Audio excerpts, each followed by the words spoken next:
Bonsoir les reines du jour. Nous sommes toutes les reines ce jour. Il y a de cela 3 ans, j'arrivais, pour moi j'étais perdue. Je suis venue ici accompagner une amie. Quand j'ai suivi la conférence du docteur Claudet, je me suis dit, est-ce que c'est la réalité? Mais je suis repartie avec 2 idées. La première que j'avais retenue, c'était que il ne faut pas accepter le gratuit parce que ça fait de nous le produit. J'ai noté quelque part. La deuxième idée était, chaque problème est une opportunité d'affaires. Je me nomme Mafogue Isabelle, épouse de Nandjen. Je suis institutrice à la base. Et quand je venais ici, ça faisait 5 ans que je travaillais au nord. Quand je partais de là, j'ai subi un accident. Il y a une voiture qui a écrasé un de mes élèves. Parce que cet élève partait acheter la craie.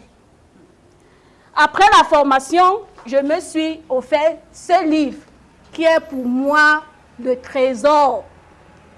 Après la lecture de ce livre, je vous assure, mes reines, ma vie a chamboulé.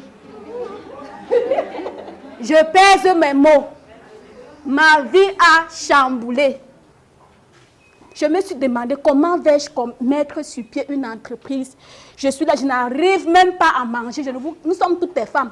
Je suis mariée, je travaille, je ne mange pas à ma faim. Comment vais-je mettre sur pied une entreprise? De 2, moi, comme je travaille au nord, mes enfants étaient ici avec mon époux. Quand je reviens, la première question, où est le bulletin? Maman, on n'a pas donné parce qu'on n'a pas fini l'école. J'ai dit que merde. Plus jamais ça après la lecture de ces livres. Je suis remontée, je suis allée au marché au Mokolo. J'ai acheté les paquets de crayons. J'avais 30 000 francs sur moi. Avec 20 000 francs de transport pour rejoindre le poste. Je vous assure, à moins d'une semaine, je travaillais à Touboro, pour ceux qui connaissent la région du Nord. À moins d'une semaine, j'avais déjà stocké 50 sacs d'arachides. Je les achetais comment? Je prenais le paquet de crayons de 120 crayons à 3 500 à Mokolo. C'est pour ceux qui connaissent le champ. Et je revendais un crayon à 50. Je portais le carton de craie à moins de 11 000. Je revendais une barre à 50 francs puisque c'était une zone enclavée. Et quand je revendais, je ne restais pas avec l'argent. Ce qui fait qu'il y a des villageois qui venaient nous vendre les grosses tasses d'arachides à 200, à 100 francs. Je me suis retrouvée bondée d'arachides. Quand je décide d'aller passer les congés de Noël chez mes parents, je me rends compte que je vois un petit verre, on me dit 100 francs.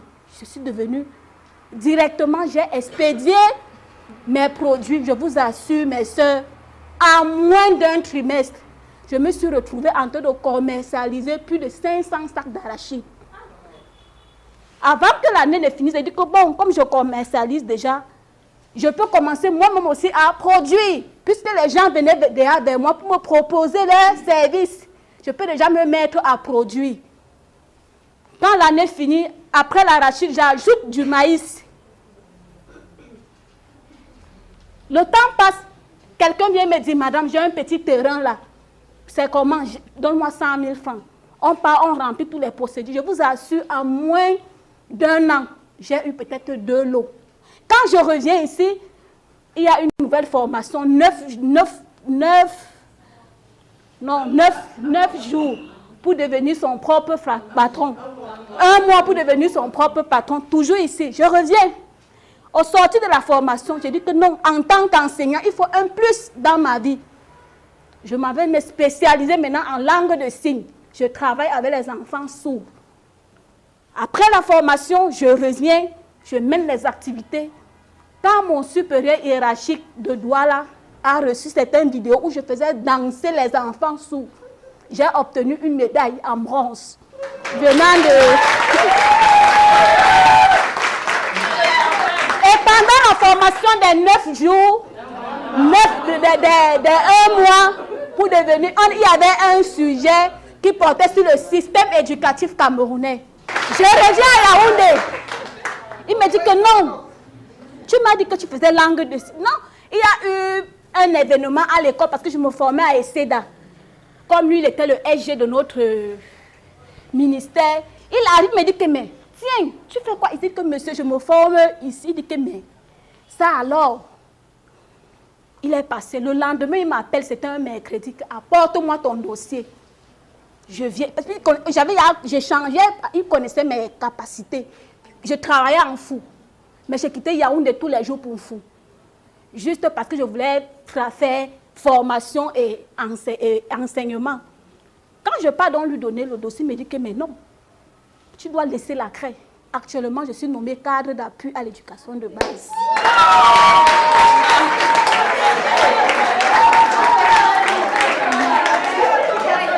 Mais je n'ai pas cessé avec mes activités, je continue à produire. Je ne fais plus dans le maïs, dans les arachides. Je ne fais plus seulement du maïs. J'ai aussi ajouté le soja, puisque comme le docteur l'a ajouté tout à l'heure, le maïs appauvrit le sol et il faut le soja. Et maintenant, j'ai les partenaires, je suis dans ma chambre, je livre. Sincèrement, mes frères, tout ce que je peux vous demander.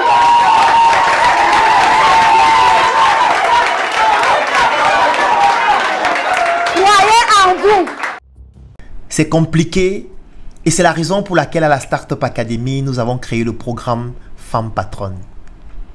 Parce qu'il faut apprendre à entreprendre dans un environnement où tout le monde vous considère comme une proie, surtout lorsque vous êtes une femme. Femmes Patronnes, c'est un programme que nous avons lancé à la Startup Academy qui permet de préparer les femmes à cette jungle qu'est l'entrepreneuriat afin de pouvoir allier famille et entrepreneuriat et ne pas tomber dans les pièges de cette jungle. C'est pour dire aux hommes que vous pouvez faire confiance à vos femmes si vous êtes rassurés que ces femmes se sont préparées pour devenir des femmes patronnes.